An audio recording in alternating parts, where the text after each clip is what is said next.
Hi friend, আশা করি আপনারা সবাই ভালো আছেন। ভগবানের কাছে কামনা করি যেন আপনারা সবাই ভালো থাকুন, সুস্থ থাকুন। এই দুর্গাপুজোর দিনগুলো যেন আপনারা সুস্থভাবে আনন্দভাবে সব পরিবারের সাথে কাটাতে পারেন। আবার চলে এসেছি কিছু ছোটো ছোটো মায়ের প্যান্ডেল, মায়ের দর্শন করাতে, যেগুলোতে আমি গেছি। আমি না দেখিয়ে থাকতে পারছি না, প্রথমেই বললাম। তার জন্য আর বাঙালি মানেই দুর্গাপুজো, দুর্গাপুজো মানে খাওয়া দাওয়া, সাজগোজার ঘোরা আর হই হুল্লো করা। তাই জন্যই বেরিয়ে পড়েছিলাম আবার রেডি হয়ে, সাজগোজ করে মায়ের দর্শনে। যে ছোটো ছোটো প্যান্ডেলগুলোর মধ্যে আমরা মায়ের দর্শন করেছি, সেগুলো আপনাদের দেখাচ্ছিলাম। কত সুন্দর বা অপূর্ব ছোটো ছোটো কারুকার্য যে প্যান্ডেলগুলো, অদ্ভুত সত্যি। মায়ের দর্শন মানে, আবারও বলছি, মা মাই হয়, তবুও শিল্পীর এমন তৈরি, এক একজন এক এক রকমভাবে তৈরি করেছে। সত্যি খুব সুন্দর, অসাধারণ। দেখতেই পাচ্ছেন সেজে গুজে মেয়েদেরকে নিয়ে বেরিয়ে পড়েছিলাম। তো মেয়ে ভিডিও করছিল, জানি না ও কেমন করে করেছে আজকে। ওর শরীরটা খুব একটা ভালো ছিল না, তার মধ্যে চেষ্টা করেছে। আমার এই খোপাটা ওই বেঁধে দিয়েছে অনেক কষ্ট করে। আমি সাজতে ভীষণ ভালোবাসি, তো সাজার মধ্যে মেন যেটা আমার থাকে, ফুল, যেটা আমার সাউথ থেকে দেখা ভীষণই পছন্দের একটা। চোখে কাজল আর একটু ফুল লাগালে যেন আমার সাজটা কমপ্লিট। যদি এই দুটো না হয়, মনটা যেন খুবই কষ্ট। এটা যে সুভাষ, নেতাজি সুভাষটাকে দেখলেন, এটা একটা মানুষ সেজে দাঁড়িয়েছিল, কতক্ষণ ধরে জানি না দাঁড়িয়েছিল, কিন্তু ওটা একটা অরিজিনাল মানুষ, সে সেজেই দাঁড়িয়ে আছে। একটা কারাগার মধ্যে বন্দি যেটা দেখাচ্ছিল। ইভেন একটা ক্ষুদিরাম যে সেজেছে, সেও একটা জীবন্ত মানুষ, সেও সেজে দাঁড়িয়ে আছে।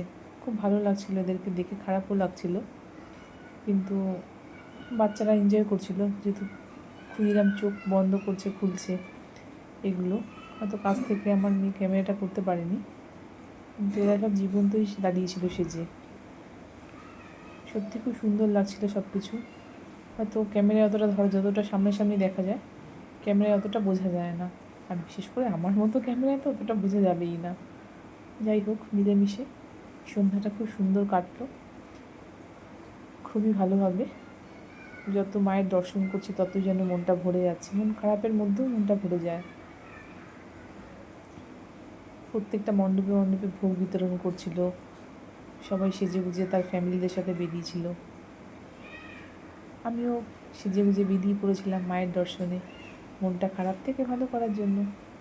বছরে তো আবার 1 বছর পর মা আসবেন, যতটা পারি তাকে মন ভরে দেখে নিই। তাই সবার সাথে না বেরিয়ে আজকে মেয়েদের সাথে বেরিয়েছিলাম। যাই হোক, দেখুন মাকে, এই মাটা অন্য রূপে। আবার সে ক্ষুদিরামের ছবিটা দেখালাম, জীবন্ত একজন। কিছু ফটো তুললাম, সেগুলো শেয়ার করলাম। আমার ফটো তুলতে বললাম, ভীষণই পছন্দ। মেয়ে তুলেছিল, ও যেমন পেরেছে সেরকম তুলে দিয়েছে আজকে আমাকে। শরীরটা খারাপের মধ্যে ওর ইচ্ছাও করছিল না, বুঝতে পারছিলাম। যতটা পেরেছে ও তুলেছে, সেগুলোই আমরা পারি না, যতটুকু পারি ততটুকুই। হ্যাঁ, ও আমাকে বলেও নিয়ে কখন কখন কোনখানে ভিডিও করেছে, তো সেগুলোই অ্যাড করে আমাকে বলেছে, মা এটা তুমি আজকে পোস্ট করো। তাই আমি ভাবলাম ঠিক আছে, ওর ইচ্ছাটাও পূর্ণ করি। সারাক্ষণ তো বাড়িতেই বসে আছি, দিনগুলো জানি না কেমনভাবে কেটে গেল। সারা বছর ধরে অপেক্ষায় থাকি, কবে দুর্গা পুজো হবে, কবে লক্ষ্মী পুজো, কবে, কিন্তু দেখতে দেখতে যেন দিনগুলো সব কেটে যায় নিমিষের মধ্যে। ভেবেছিলাম খুব আনন্দ করে, খুব হইচই করে কাটাবো, হয়তো অতটা আনন্দ হইচই করিনি, কিন্তু মায়ের প্রচুর প্যান্ডেল ঘুরেছি। যত প্যান্ডেল ঘুরেছি, যত মায়ের দর্শন করেছি, মনটা যেন ততটাই খারাপ লাগা থেকে ভালো লাগা হয়ে গেছে। তার মাঝখানে সাজা, ফটো তোলা আর খাওয়া দাওয়া। খাওয়া দাওয়াগুলো আর দেখালাম না। এই প্যান্ডেলটা দেখুন কত সুন্দর কারুকার্য করেছে, আর মাকে তো একটা অদ্ভুত রূপে দেখলাম আমি। খুব সুন্দর লাগছিল প্যান্ডেলটার কারুকার্যগুলো, পুরো নিখুঁত একদম। আর এত সুন্দর লাগছিল, বলে বোঝানো যাবে না।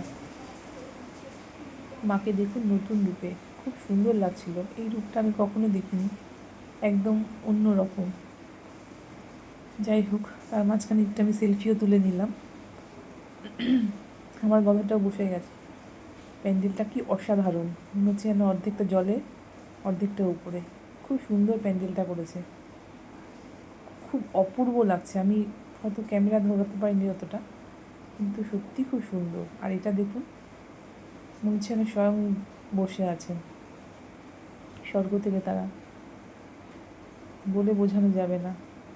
এক একটা মূর্তি, এক একটা প্যান্ডেল, এক একটা মাকে এমন সুন্দর দেখতে।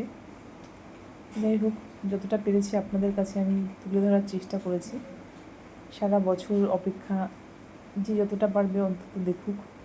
সবাই তো সব জায়গায় যেতে পারে না, বা আমিও পারি না, আমিও পারিনি। কত বড় বড় প্যান্ডেলের লম্বা লম্বা লাইন, ভিড়, পাশ, এই সমস্ত দেখে হয়তো ঘুরে চলে এসেছি। আমি পারি না অতটা, যতটা ফাঁকায় ফাঁকায় আমি ঘুরতে পেরেছি ততটাই আমি আপনাদেরকে দেখিয়েছি। কত সুন্দর লাগছে এগুলো, ছোটো ছোটো হলেও এগুলো এত অদ্ভুত লাগছে, এত সুন্দর। এই মূর্তিটা দেখুন, ছোট্ট একটা মায়ের মূর্তি, যাকে পুজো করা হয়েছে, একদম ছোট্ট, খুব সুন্দর, অসাধারণ ছিল। এক একটা মা সত্যি এক এক রূপে রয়েছে, কি বলবো আপনাদেরকে। মনটা সত্যিই আমার খারাপ লাগা থেকে ভালো লাগা হয়ে যায় যখন আমি বিকেলবেলা সেজেগুজে একটু মায়ের দর্শনে বেরোই। সারাদিন হয়তো ঘরের মধ্যে থাকি, তারপর যখন একটু সন্ধ্যার পরে বেরোই, তখন যেন মনটা সত্যিই ভরে যায়। আর বেশি কিছু বলবো না, এটাই বলবো, আপনারা ভালো থাকুন, সুস্থ থাকুন। আর আমার চ্যানেলটাকে প্লিজ লাইক আর সাবস্ক্রাইব করুন।